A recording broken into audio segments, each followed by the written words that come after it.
Hi అండి. నమస్తే అందరికీ. ఇప్పుడు మీరు చూస్తున్నది వచ్చేసి అరకులో ట్రైబల్ మ్యూజియం అండి. ఇంతకుముందు నా ఛానల్‌లో ఒక వీడియో అప్‌లోడ్ చేశాను. అరకులో ట్రైబల్ మ్యూజియంలో గిరిజనుల సంస్కృతి సాంప్రదాయాలకు సంబంధించి వాళ్ళ జీవన శైలి ఎలా ఉంటుందనే వీడియో అన్నమాట.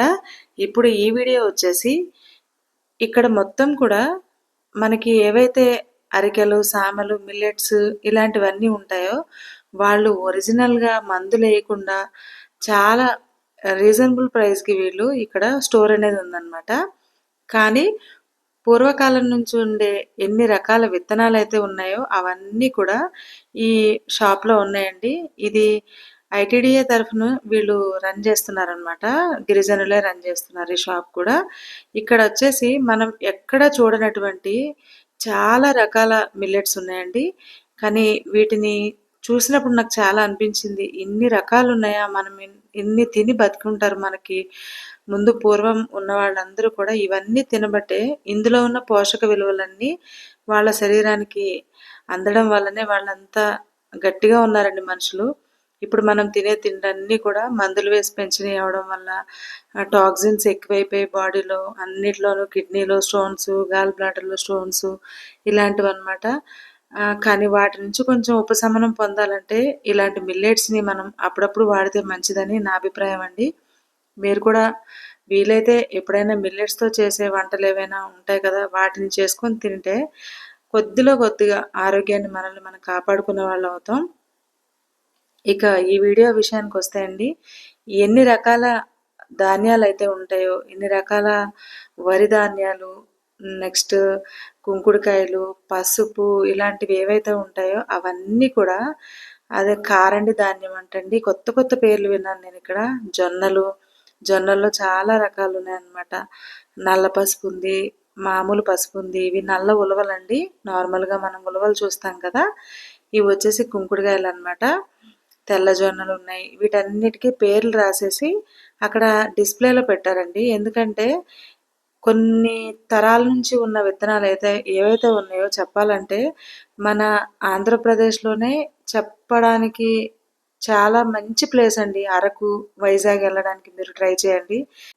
అసలు ఇన్ని రకాల ఒక్కొక్క ఇప్పుడు వంకాయలే తీసుకుంటే వీటిలోనే 10, 15 రకాల విత్తనాలున్నాయండి ఇక్కడ. ఎవరైనా ఇది ఒక మ్యూజియం లాగా పెట్టారండి. ట్రైబల్ మ్యూజియం కాబట్టి విత్తనాలన్నీ డిస్‌ప్లేకి పెట్టారు. ఇవన్నీ జొన్నలు, అరికెలు, సామెలు, కొర్రలు, అండు కొర్రలు ఇవన్నీ కూడా విత్తనాలు లాంటివి డిస్‌ప్లే పెట్టారనమాట. వీటన్నిటిని చూడొచ్చు. బట్ టచ్ చేయకూడదండి. అందుకని ఫస్ట్‌లో నేను కొంచెం విత్తనాలన్నీ చూపించడానికి ట్రై చేశాను. బట్ అక్కడ బోర్డ్ ఉంది. విత్తనాలు అవి టచ్ చేయకూడదు అని చెప్పేసి. మేబీ అవి కంటామినేషన్ వచ్చి పాడైపోతాయేమో తెలీదు. లేదా ఒకళ్ళ దాంట్లో నుంచి ఒకటి కలిపేస్తారని చెప్పేసి తెలీదు. కానీ ఇంక తర్వాత నేను ఆ బోర్డ్ చూసిన తర్వాత వాటిని టచ్ చేయలేదండి. ఇవన్నీ ఇలా మీకు పేర్లతో చూపిస్తున్నాను. చూసారండి ఇండుగ పిక్కలు అని అంటారు. ఇవి నాకు తెలుసండి. వీటిని కొంచెం అరగదీసి బురదగా ఉన్న వాటర్‌లో వేసినా కూడా నీళ్లు తెల్లగా అయిపోతాయన్నమాట. అవి నేను చిన్నప్పుడు చూశాను. ఇవన్నీ ఆనపకాయల్లో రకాలుంటాయి కదండీ! సొరకాయలు అంటారు కదా! ఆ విత్తనాలండి. మిల్లెట్స్‌లో చాలా రకాలున్నాయండి. ఈ స్టోర్‌లో మిల్లెట్స్‌లో ఎన్ని రకాలు దొరుకుతాయో అవన్నీ కూడా వీళ్ళు సేల్ చేస్తున్నారు. మనకు నచ్చినన్ని కొనుక్కెళ్ళొచ్చు. ఇవి కరక్కాయలండి. దగ్గుకి చాలా బాగా పనిచేస్తాయి కరక్కాయలు. ఈ కాఫీ విత్తనాలు. మన కాఫీ గింజలుంటాయి కదండీ! అరకులో స్పెషలే కాఫీ గింజలనమాట. అక్కడికి వెళ్ళినప్పుడు నార్మల్‌గా మనకి కాఫీ తోటలన్నీ మనం చూడొచ్చు. ఆహ్, ఇవన్నీ కూడా గుర్రం తోక సామలంటండి, పెద్ద కొర్రలు, జింజిరి సామ అంట, పెద్ద సామ అంట.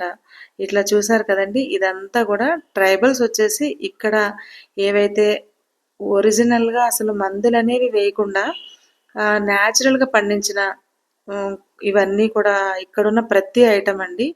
కొన్ని కొన్ని చూసాను ఇక్కడ నేను. ఉసిరికాయలు ఒరుగులండి ఇవి ప్యాకెట్‌లో. ఉసిరి ఒరుగులు మనం కూడా రాసి ఉసిరితో తయారు చేసుకోవచ్చు. కానీ ఇక్కడ వీళ్ళు అడవిలో దొరికే ఉసిరికాయలతో తయారు చేశారు.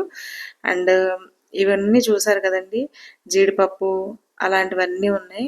మీరు ఖచ్చితంగా అరకు వెళ్తే గనక ట్రైబల్ మ్యూజియంని విజిట్ చేయండి. వీళ్ళు చాలా కష్టపడి ఇవన్నీ సేకరిస్తున్నారు. ముందు తరాల వాళ్ళకి మంచి ఆరోగ్యాన్ని ఇవ్వడం కోసమైనా సరే వీళ్ళు చేసే చిన్న ప్రయత్నాన్ని మనం ఎంకరేజ్ చేయాలి. మీరిక్కడికెళ్ళినప్పుడు వీటిని కొనడం ఎలా ఉన్నా సరే అండి, ఈ వీటిని ఇంకొక నలుగురికి తెలిసేలాగా పరిచయం చేస్తే వెళ్ళిన వాళ్ళైనా ఇక్కడ వీటిని కొంటారు కాబట్టి వీళ్ళకి అదొక ఆదాయ మార్గం కూడా ఉంటుంది కదా. గవర్నమెంట్ కూడా వీళ్ళని బాగానే ప్రోత్సహిస్తున్నారు. ఇదంతా అడవిలో పండిన పసుపుతో తయారు చేసిన పసుపు అన్నమాట. ప్రిజర్వేటివ్స్ ఏమీ ఉండవంటండి ఇందులో. ఇలాంటి మరిన్ని వీడియోల కోసం నా ఛానల్ని సబ్స్క్రైబ్ చేసుకోండి. Thank you for watching.